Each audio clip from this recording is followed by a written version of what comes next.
11월 17일 월요일. 집 안에 다이아몬드. 페르시아에 전해 내려오는 이야기입니다. 알리아베드라는 농부는 큰 농장과 과수원을 경영하며 부유하게 살았습니다. 그러나 어느 날 한 술객이 찾아와 다이아몬드를 가지면 더 큰 부와 행복을 얻을 수 있다고 말했습니다. 그 말을 들은 농부는 마음이 흔들렸습니다.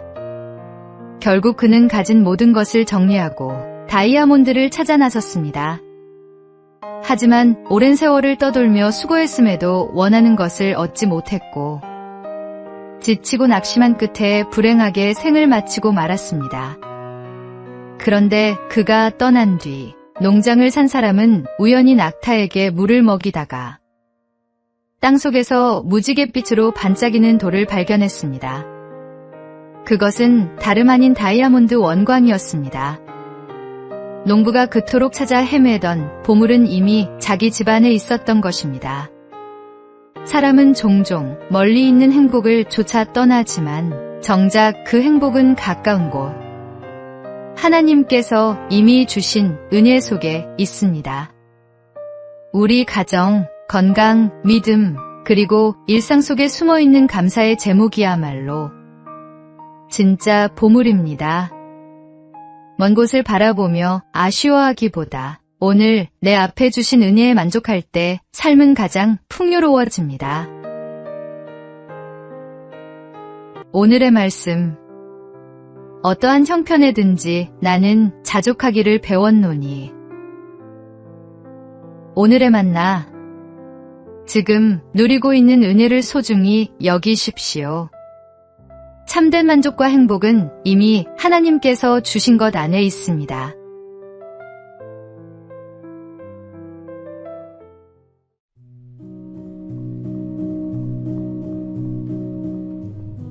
(11월 18일) 화요일. 늦지 않은 사과. 1988년 서울올림픽 복싱 라이트 미들급 결승전. 한국의 박시현 선수와 미국의 로이 존스 주니어가 맞붙었습니다. 펀치수 86대 32.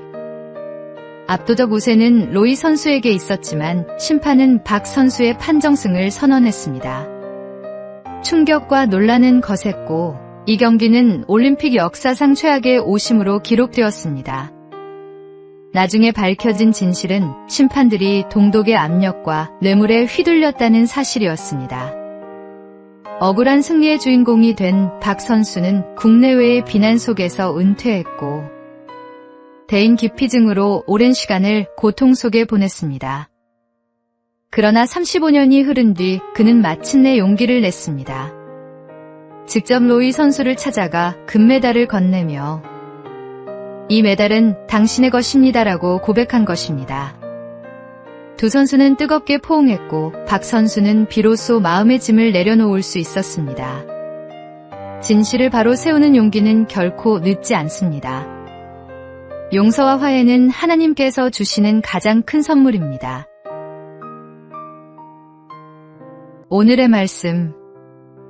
용서하라. 그리하여야 하늘에 계신 너희 아버지께서도 너희 허물을 사하여 주시리라 하시니라. 오늘의 만나. 마음속 오래된 짐이 있습니까? 늦었다 생각될 때라도 용기 내어 사과하고 화해하십시오. 그 순간 하나님의 은혜가 임합니다.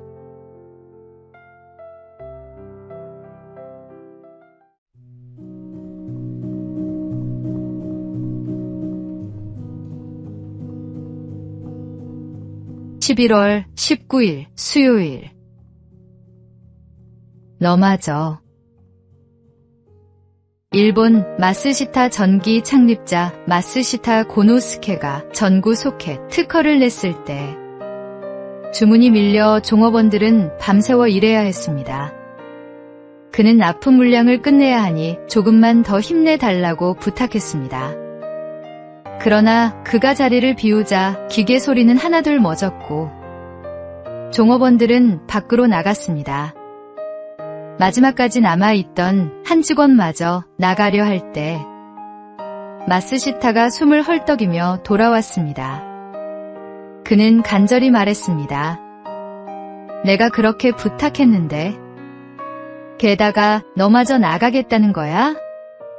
그 순간 직원은 너마저라는 말에 눈물이 핑 돌았습니다.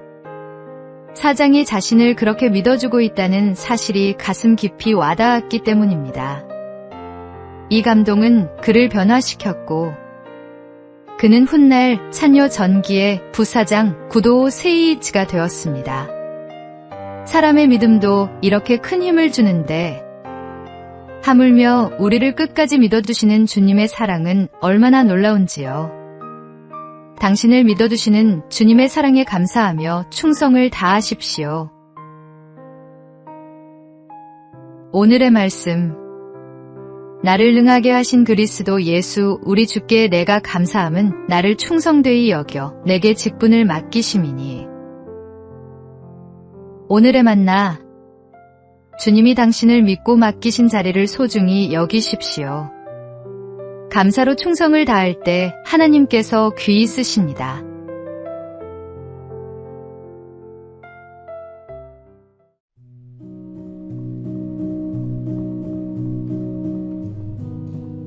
(11월 20일) 목요일.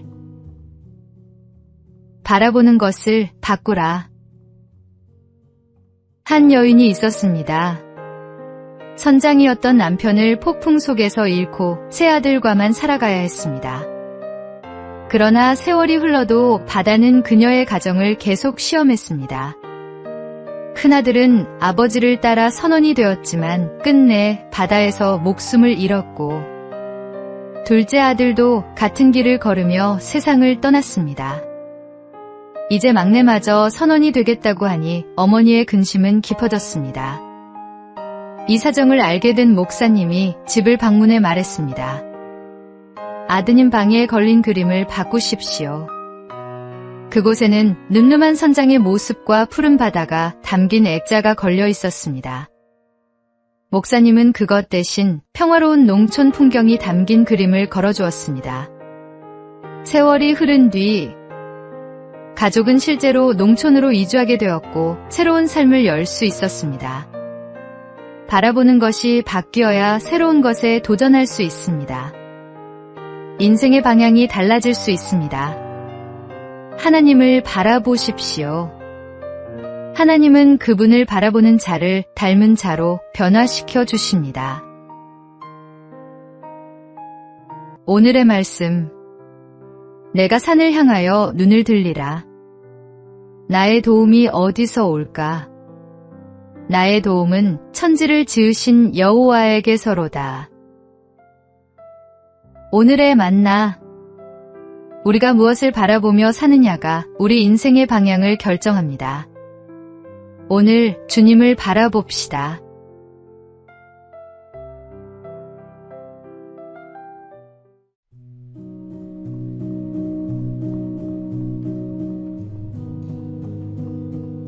(11월 21일) 금요일.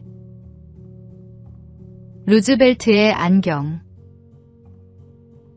미국의 루즈벨트 대통령은 심한 근시로 늘 2개의 안경을 들고 다녔습니다. 그는 이 무거운 안경을 불편하게 여기곤 했습니다. 그런데 밀워키에서 연설하던 중 한 청년이 그를 향해 방아쇠를 당겼습니다. 총알은 가슴을 정확히 겨냥했지만 놀랍게도 루즈벨트는 약간의 상처만 입고 살아났습니다. 그 총알이 그의 양복 안주머니에 있던 강철 안경지대 맞아 굴절되었기 때문입니다. 평소 귀찮게 여기던 안경이 오히려 그의 생명을 지켜준 것입니다. 우리의 삶에도 이런 일들이 있습니다. 무겁고 귀찮게만 느껴지는 짐이 사실은 우리를 지키는 울타리가 될 수 있습니다. 하나님은 때로 우리가 불편하다 여기는 것을 통해 뜻밖의 은혜를 주십니다. 불필요하게 보이는 약점이 나를 겸손하게 하고 사소해 보이는 것이 위기의 순간 가장 큰 힘이 될 때가 있습니다. 그러므로 작은 불편에도 감사하며 살아가는 사람이 결국 하나님의 보호와 은혜를 경험하게 됩니다. 오늘의 말씀. 내 은혜가 내게 족하도다. 이는 내 능력이 약한 데서 온전하여짐이라. 오늘의 만나. 지금은 무겁게 느껴지는 것도 훗날 감사의 이유가 될 수 있음을 기억합시다.